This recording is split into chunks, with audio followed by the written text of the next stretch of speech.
By the end of the match, thousands of supporters had rushed the field with knives, chains, and makeshift weapons to participate.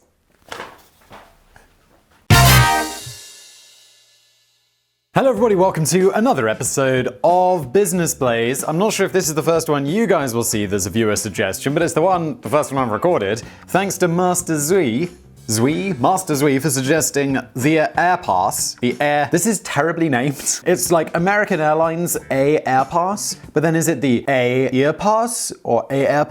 And 3 other incredible deals you probably missed out on before they were pulled. I was familiar with the AAPass. It's an incredible story that are just as good. Thank you, Danny, for writing this script. They say that when something sounds too good to be true, it probably is, except on those rare occasions when it isn't. There have been extraordinary moments in marketing history when an amazing deal from a corporate company, what other sort of companies are there?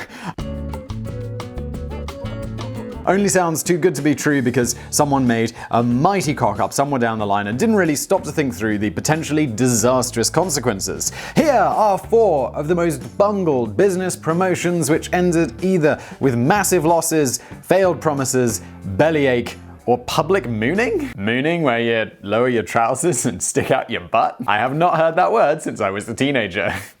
There's only one real time I remember this happening to me in my life. I used to work in a Sainsbury's supermarket, which is like a fairly big supermarket brand in the UK when I was a kid. And I was scanning through people's groceries and I kept noticing that they were scanning quiches and it kept taking money off instead of adding it on. Like someone would buy a quiche and instead of like adding £3, it would take off about £1.50 when they bought 2 at once and like a buy one get one free. So at the end of the day, I just went, took all of the quiches, bought them all, and then the till came to like minus £40 or whatever. So I bought a bunch of CDs, a bunch of sweets, and all of this stuff, and then I ended up owing them like 20p and just walked out with bags of shopping. I go home and my mum's like, why do you have so many quiches? I'm like, they were free, and I got all this other stuff as well. And those quiches went in the freezer and we had quiche forever. Okay, but that's a pretty lame story because people ripped off companies way better than I did. The AAPass, oh, for God's sake. The first thing that's wrong with the AAPass is it's a really crap name. I've never met Danny, but I do like the fact that we're often on the same page. The AAPass was almost certainly the world's most expensive first-class airline ticket in history, but the cool thing about it was that it lasted for the rest of your life. Bearing that in mind, I would have named it Infinity Flyer, or Golden Wings, or Filthy Rich Forever Flight Pass, or Fly Till I Die, or something like that. Fly Till I Die is golden, Danny. I don't know why you work for me. You should get a job at like Sterling Cooper or something. But no, American Airlines went with the AAPass. It was launched in 1981 during very turbulent times for American Airlines. The company had been struggling with the aftermath of the Airline Deregulation Act of 1978, which spawned new competitors with temptingly cheaper ticket prices. Stupid competition ruining our business. Posting a $76 million loss in 1980, American Airlines were desperately short of cash by 1981, and interest rates were at an all-time high. I was really curious what interest rates were, because mortgage loans, you can get a loan here now. It's like 2.9%. I think I even got a loan at 2.2% once. So I was curious about what the rates were back in 1981 in the United States. The federal fund rate was 20% in 1981. And then the peak was in June of 1982 at 21.5%. I feel like these are loan shark rates, government. Good God. It was an early 1980s recession, that was the reason. So they came up with the idea of raising capital from their own customer base by launching what is now seen by many as one of the very first examples of the loyalty reward program. Except this wasn't quite along the same lines as the supermarket loyalty card, where you spend £50 and earn about 20 pence to put towards your next Scotch broth soup. Danny has such a weird taste of food. Like, this has come up several times, like the weird Danny eats. I don't even know what Scotch broth is. Or am I the weird one? Let me know, British people. Danny's also British. Also, I carried a Tesco, another supermarket, loyalty card for a year, and I loyally shopped. And everything, I was like, swipe that Tesco club card. I got to the end of the year, I got about like £4 in vouchers and like a big book of discount coupons for I didn't need. The AAPass was targeted to a very small and very exclusive circle of ultra-wealthy frequent flyers. The initial price tag was $250,000, which may sound a bit steep, but that's nothing when you consider that that's about $700,000 in today's money. So this wasn't a joke. You gotta be rich. But it wasn't really a bad deal if you had that kind of spare change floating around in your back pocket at the time, because the pass gave you unlimited first-class travel with American Airlines for the rest of your life. Now, if you're a frequent flyer and you're young, the maths on this are incredible. If you're flying every week for business, let's say you got to fly London to New York every 4 times a month for business. Like, you go there, you do half your week in London and you do half your week in New York. And let's say like a first class ticket across the pond is $6,000, $6,000, let's say. A high-end price, let's say $6,000. So you're spending $50,000 a month. This pays for itself in about a year and a half. It's worth mortgaging your house over. Even if you are flying economy and let's say it costs $1,000, this would, and you did it 4 times a month, 4 times 10 is $50,000 a year, you would be paying this off in about 6 years in economy. So this is absolutely worth doing. I wouldn't say back change, this is the sort of you mortgage your house for. As if that wasn't enough, you could also grab yourself a bonus bargain by snapping up an additional companion pass for $150,000 so that you could bring a friend along on every ride. This is amazing. I don't know if Danny's going to mention it, but there was one of the guys who was super abusing it, was like he just wanted to have 2 first-class seats to himself, so he'd book like, you know, Mr. Whistler in one seat and Mr. Whistler's bag in the seat next door. The scheme ran for 13 years, during which time the price slowly crept up to $1 million before American Airlines finally pulled the plug on issuing new passes in 1994. It reportedly sold around 66 air passes during this time, so the airline had certainly succeeded in raising a bit of capital. Well, sort of, but I mean, not a ton. But they also realized that during the 1990s, the frequent flying pass holders had long since got their money's worth from the deal and were now costing American Airlines millions of dollars a year in free first-class flights. Because first-class flights are mad expensive. It's an incredible deal, but also, didn't we specifically say that the company had been struggling in the aftermath and they made a $76 million loss? And this is all good if you buy this pass and it's valid for the rest of your life, but it's also only valid for the rest of the life of the company. Like, if that company goes bankrupt, that's it. You lost all your money. And I mean, I don't know if there was a chance of them going bankrupt, and in retrospect, of course, they didn't. American Airlines is still definitely around today. And kinda not very good. Like, I've flown them a couple of times, never really been that impressed. Yeah, so it's a bit of a risk. 2 problem passengers in particular were making life difficult for the airline. Steve Rothstein, I think it was this Rothstein dude who was like Mr. Rothstein's bag. He was a financier from Chicago. He booked more than 10,000 free flights over 25 years, often taking a flight to Ontario just for a quick sandwich, and reportedly giving away his companion pass tickets to complete strangers at the airport. That would be amazing. You're just sitting in the airport, like, waiting to get on a flight, and this, like, Steve dude comes up to you and is like, I got a free ticket to first class, you want to just sit next to me? I'd be like, you seem a bit weird, but okay. I also really have to work out just how many, that's 10,000 flights over 25 years. 10,000 divided by 25 is 400 flights a year. He's doing more than 1 flight a day? Okay, I was looking up how he did these 10,000 flights a day. More importantly, Mark Cuban bought one of these. Okay, so I looked into it a little bit, and it seems that basically the Rothstein dude, when he bought it, he negotiated terms, and he was like, yeah, I just want to be able to like land, and then there was some stipulation against not doing this, but he got it removed, that he could land and then immediately get on a flight somewhere else. So he was just hopping around all over the place and just abusing the hell out of it. And it seems he also had less money later in life, and he still had this pass, so he was just like using it absolutely all the time. Meanwhile, a direct marketing consultant called Jacques Vroom, great name, was racking up over 2 million air miles per year using his AAPass, regularly traveling from France to London for a spot of lunch. And also, I should note that you could get air miles on this, so you would go on your AAPass on a journey, they'd rack up the air miles for you, and then you could just give those air miles away to someone else, and 2 million is a lot of air miles. That's a lot of free flights. Under very controversial circumstances, American Airlines eventually revoked these 2 passes in 2008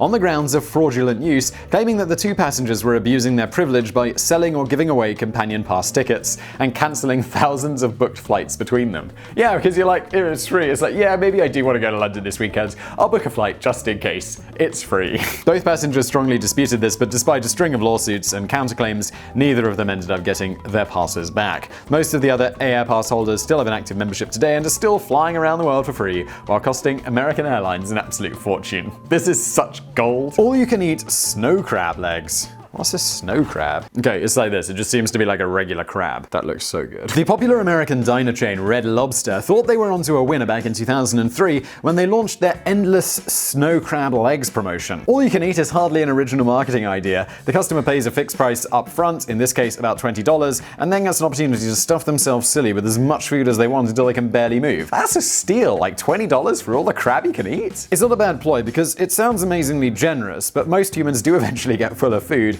so it's not like they're going to carry on eating forever. Red Lobster thought they were being quite shrewd with their own deal because while snow crab legs are apparently delicious, I've never tried them as I'm allergic to snow, they're also very salty. The general assumption was that once you've had 2 servings, you'd be fit to burst. I get the feeling some people abuse this. However, Red Lobster got a few things wrong. Firstly, it was lousy timing. The US government had just issued new quotas for crab, which placed tight restrictions on just how many crabs could legally be caught, pushing up prices to an all-time high. Secondly, they'd severely underestimated the size of the American appetite. That thing about getting full after 1 or 2 servings, it did not happen. Customers were shoving them into their mouths until they were sick, and then ordering servings straight afterwards, just to make sure they didn't get hungry again on the way home. Wait, were people really throwing up?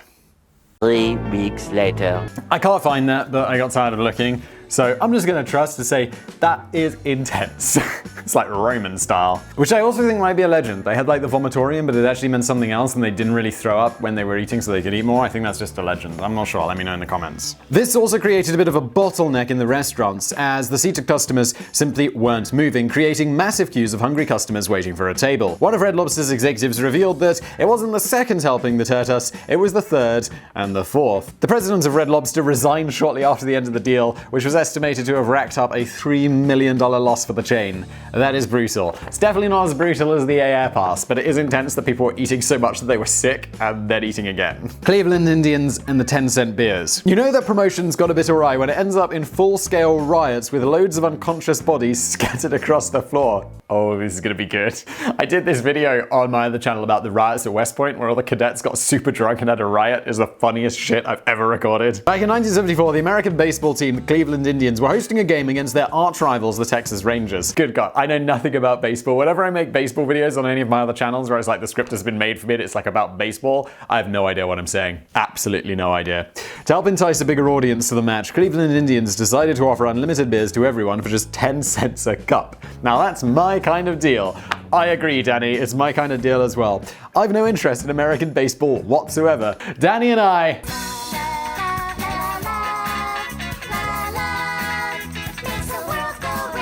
But even I would be tempted to turn up if they were serving unlimited beers for 10 cents each. Danny, I would become a massive fan of baseball. I would be there every week. Or when they play baseball every week, every day, every month, in a season. I don't know. If there are 10-cent beers, I'll be there. However, the Cleveland Indians grossly underestimated just how many fans were going to turn up to claim this deal. In fact, an exact total of 41,848 fans arrived on the day, which was over twice the amount the hosts were expecting.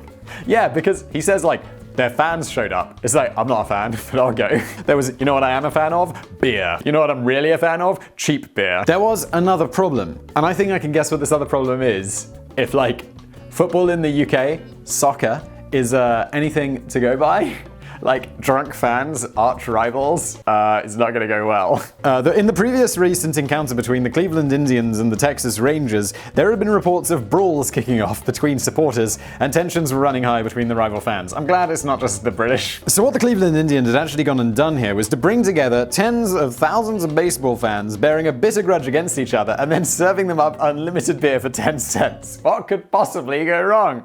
As the match got underway, some of the supporters started throwing firecrackers onto the pitch and pelting the players with hot dogs. Why do you have firecrackers? This was an expensive option, bearing in mind they could have just thrown the 10-cent beers. I agree, although hot dog or beer, and I imagine the queues must have been pretty outrageous. I'd throw the hot dog, I guess. Hot dogs are pretty nasty.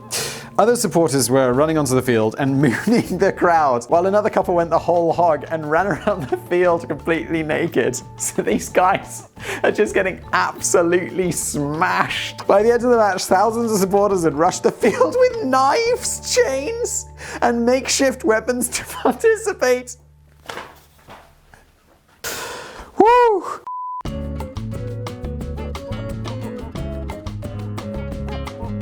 By the end of the match, thousands of Porter had rushed the field with knives, chains, and makeshift weapons to participate in the epic battle in which players themselves became embroiled. Oh my god, please tell me there's video of this. It's back in 1974, so who knows?